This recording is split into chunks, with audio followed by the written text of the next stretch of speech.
Jump scares.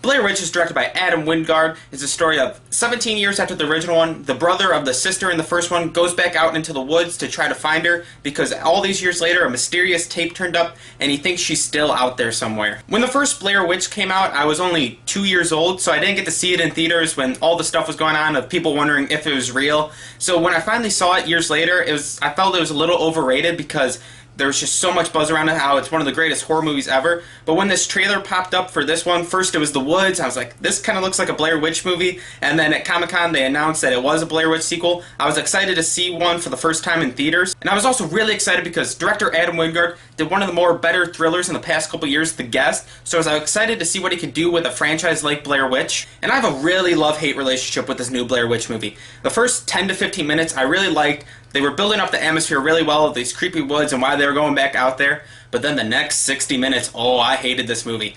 It was filled with every single horror cliche, jump scares everywhere, and I was just so done with this movie. But then the last 15 to 25 minutes, I was loving it. The tension was built so well. There was actual genuine scares in there, and I was loving it. So I'm very conflicted with this movie because there's parts that I absolutely hate, and there's parts that I absolutely love. And I'm not going to spoil anything, but some parts at the end, it kind of gives light to what was going on earlier in the film, and it kind of makes that part a little better, but I was still not liking it when I was watching it, but once you learn more information, it kind of gets a little better.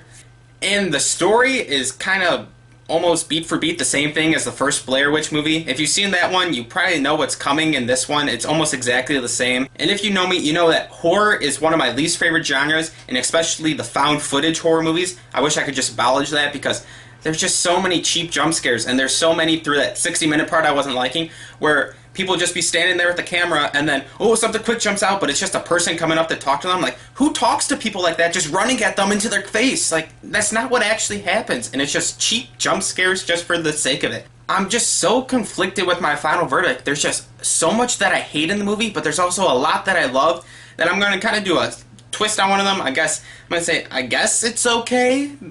The last 15 to 25 minutes were great, but other than that, it's filled with horror cliches and jump scares. I will say, if you're a really big fan of the first Blair Witch movie, you'll probably love this one, but other than that, it's just there for the last 15 to 25 minutes. Well, thanks for watching, guys. I'm Drew from How Was It Movies. Please hit the like button, subscribe if you want to see some more videos from me, and comment down below what's your favorite found footage horror movie, and thanks for watching.